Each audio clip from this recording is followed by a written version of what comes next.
sheekadan waxay ugu dhacday xilli habeen ah anigoo marayo waddada hareeraheed ayaa gaari igu dhacay kadibna madax ayaa wax iga gaaray dhaawac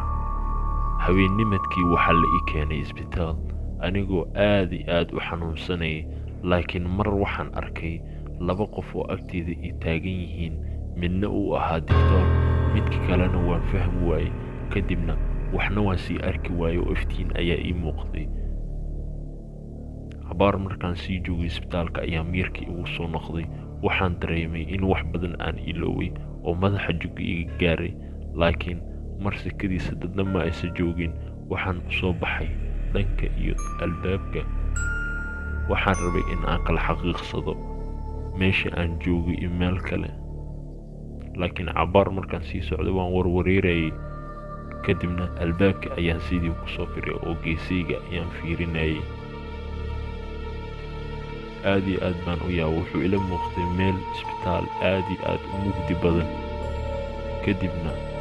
waan kala fahmi waayey siday wax u socdaan iyo si kale anigoo dhan waan xanuunsanayay oo maskaxda aan ka xanuunsanayay kadibna meel geesoo leer dadamaya ayaan soo aaday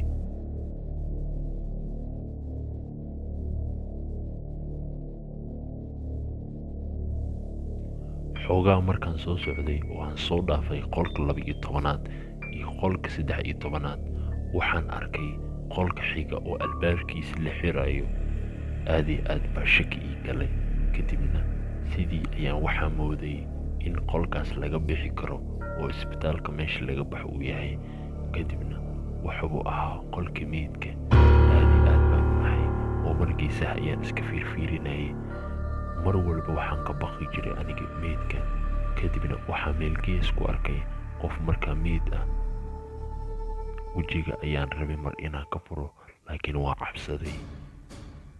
oo anigoo dhan waan baqayay cabsi badan ayaa igu jirtay kadibna wuxuu ila muuqday in aniga aan baahayo anigoo meyd ah waxaa sikadiisa mar uu indhaha igu soo kala furay anigana waan ka naxay oo aad iyo aad baan u qayliyey kadibna waxaasoo dhan waxay ahayn wax riya oo maskaxda joogta ii gaartay mana ahayn wax run ah oo isbitaalka ayaan ku jiray aad iyo aad baan u baqay